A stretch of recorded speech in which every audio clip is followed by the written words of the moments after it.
But what you need to do is that you need to seek the help of God.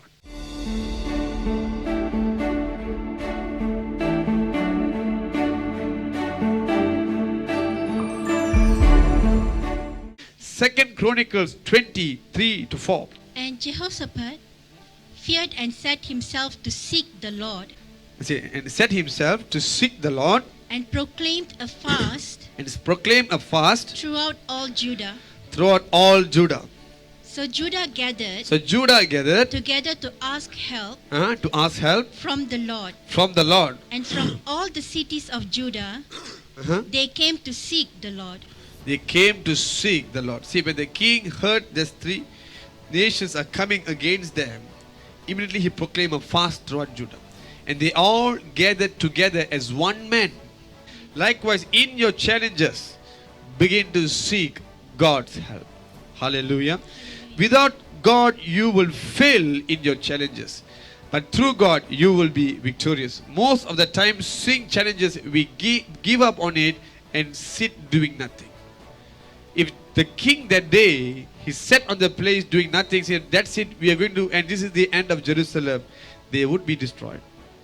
But he did something which is much more precious than bringing a great army against that three nations. He did something great, which is that he called upon the Lord. He seek the help of God. Have you ever seek the help of God? That's an important question today. Hallelujah.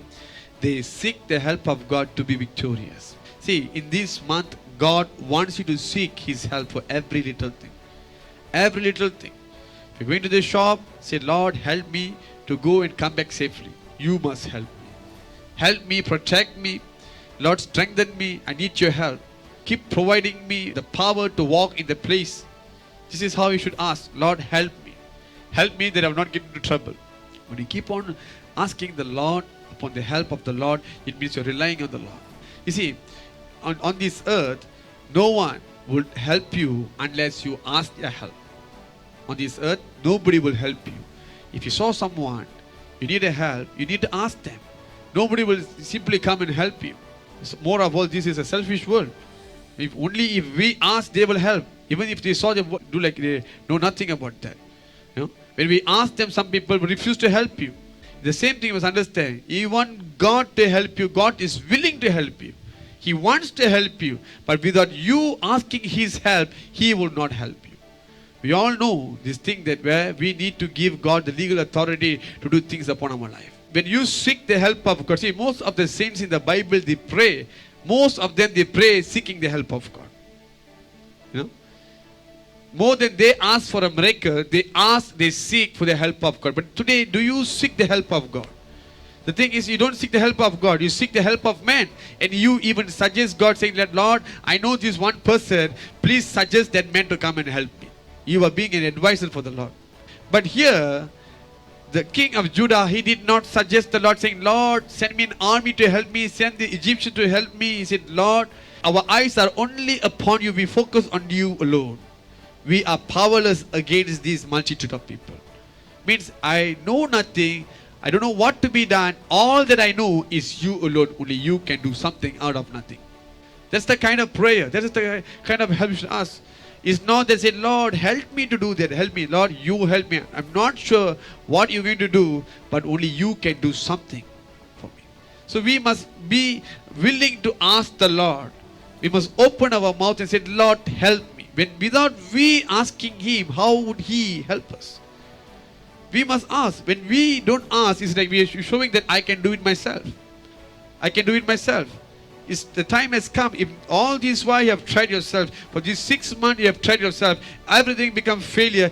This month the Lord is promising you that you will be victorious. But what you need to do is that you need to seek the help of God. There are 3 ways on how we can seek the help of God. The very first thing is that fast and pray. See, 2 Chronicles 20 verse 3. And Jehoshaphat feared and set himself to seek the Lord, and proclaimed a fast throughout all Judah. Throughout all Judah. One thing I can learn about this man, this king, is that he believed in the power of fasting. Why do I say that he believed in the power of fasting is that this. He's not taking the fasting himself alone, but he's calling the whole Judah, the whole nation, both small and great, Because this king he knows the power of fasting. You see that me alone is not sufficient. It would be more better if my whole nation gathered together and fast, seeking the Lord. There is difference between seeking the Lord personally, seeking the Lord as a multitude, as a nation. So it's not that some people say, Pastor, you fast and pray for me, I will just sit and eat. It's not like that. You have a need, you to fast and pray. So there is power in the fasting prayer. And he does not want his fasting to go in vain. Therefore, he proclaimed a fast throughout the whole nation. Today the government is proclaiming, saying that it is PKPD. You all can't go out. Likewise, those in the kings has the authority to say, all of you are not going to drink a glass of water. You all must be on fasting. How nice is it if a country can do that? But those is the king has his authority, they can say that all of you must not even drink a single drop of water. Must take fasting. He knows the power of fasting. He knows when they fast, God will come down. For example, if there is an argument with you in your home, with your parents or with your spouse, and you don't want to eat anything. You don't want to eat anything, you just go to the bed and sleep. And of course, your parents or your spouse will come, okay, come, let's settle it, come, eat. Yeah? Why? No matter how heat up is the argument, the problem is when someone does not eat, another person will go down. Isn't it? There's mercy. There is mercy. The same thing when you fast and pray. When you fast and pray, the Lord will be very merciful to you. And fasting prayers helps you to gain the favor of God. That's why as a Christian, fasting, it must be a habit for us. It's not that I will only fast when the church says we have to take fasting for 40 days. 40 days is a startup for you. How about the rest 12 months? Who's going to take the fasting on that month? The 11 months or the 10 months? Every month there must be at least a 3 days minimum of fasting or 10 days. It has been a habit to be taking fasting every month, 10 days. Hallelujah. This is to make sure that I'm staying right with the Lord and cleansing myself, sanctifying myself and making myself empowered by the Spirit of God. Fasting is a must. Even Jesus took fasting. Jesus being the Son of God, he took the fasting. Fasting has the power, has the authority to break every kind of hindrance in your life. So it's very important when you take fasting, the Spirit of the Lord will reside. He will abide in you. He will stay within you. He will never leave you and he strengthens you. So through this, you can seek the help of God. God will come to your aid. Hallelujah. The second thing is that pray reminding his promises. The king is saying that it has been spoken, it has been said, it has been promised that whenever we stand in your temple, in your presence, we cry out to you, regardless of whatever things that we are going through, maybe the war or the pestilence and also the famine, you will hear us, you will answer us, you will save us. It's a promise. So when the king is praying in that manner, he is reminding the promises of God. Likewise, when we pray, we must keep on reminding the promises of God. Now, reminding who? Not to remind God, is to remind ourselves. Have you seen the psalmist? He often, my soul, why are you so troubled? He's speaking to himself. My soul, why are you downcast? Why are you so troubled? The reason is your soul often forgets the promises of God. It's not that God is a forgetful God. He remembers every word that he has spoken to you. He's not a forgetful God. He remembers. See, the Bible, we can say most of the people, when they pray, Lord, remember your promises to us, they're actually not reminding God, they're reminding themselves. Because only when you pray, you can remember. As long as Jehoshaphat was outside of the temple, he did not remember the promises that God gave concerning the temple. At the moment he stepped into the place, he began to remember, this is the temple where the Lord spake, saying that if you pray from this place, my name is in this temple, and whatever you ask, it will be given. And that's why he was reminded. And the moment we start to pray, we enter the presence of God. And in the presence of God, the Spirit of God will lead you to remind you the promises of God so that you will pray in faith. So when God says pray reminding the promises, it is not to remind God, but so that we can be mindful of God's promises in our life. That is the reason we must keep on praying using the promises of God. When you pray, we must say, Lord, you promise us in this verse. Whenever you use the word of God and pray, you can see the presence of God increasing. It is very important to pray using the word of God. The promises of God. Hallelujah. Our flesh lives by bread, but our soul lives by the promises of God. The third thing is that humble yourself before God. In 2 Chronicles chapter 20 verse 12. O our God, will you not judge them? Will you not judge them? For we have no power against this great multitude that is coming against us. Nor do we know what to do. But our eyes are upon you. Hallelujah. When the king prays, he is humbling himself, saying that we are unable to do anything against him.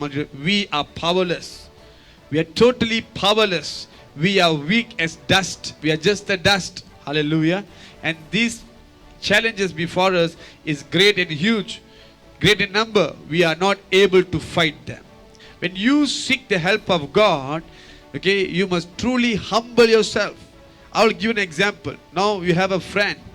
You truly have a need. You need your friend to help you. Will you go to him and say that, hey, bro, I need help from you. Actually, I have some cash in my bank, but I could not take a withdrawal now. Would you please borrow me first and tomorrow I give you? If you say in that manner, do you think he will help you? Because you are showing yourself as rich. You are not going down. You're showing that you have some cash with you, but you are unable to use it. Okay? But you are asking his favor. Do you think he will help you? He will never help you. Because you are so proud of yourself. You try to show that I have this thing, I have that thing, all my payments are pending or stuck here and there. Just need a favor from you. Give me 1,000 again. Do you think he will help you? He will never help you at all. But when you go there, tell him your situation that I really truly have no money at all. I'm really truly broke and there's nothing with me. He might come down, be merciful and give you. The same thing. When you seek the Lord's help, remember to humble yourself. Don't show yourself as great. He is a king. By right, he can be a great person to himself. But he knows, though he is a king, there's a king above him. That is the king of all kings. He humbled himself. He humbled himself before the Lord and say that, Lord, we are powerless against this nation. So when you go before the Lord, go as a dust before him. Because without God, you are nothing. Make sure that you are nothing before yourself and before God himself. You must acknowledge that and then seek his help. He will be merciful to you. He will make you victorious and you will be victorious through his power.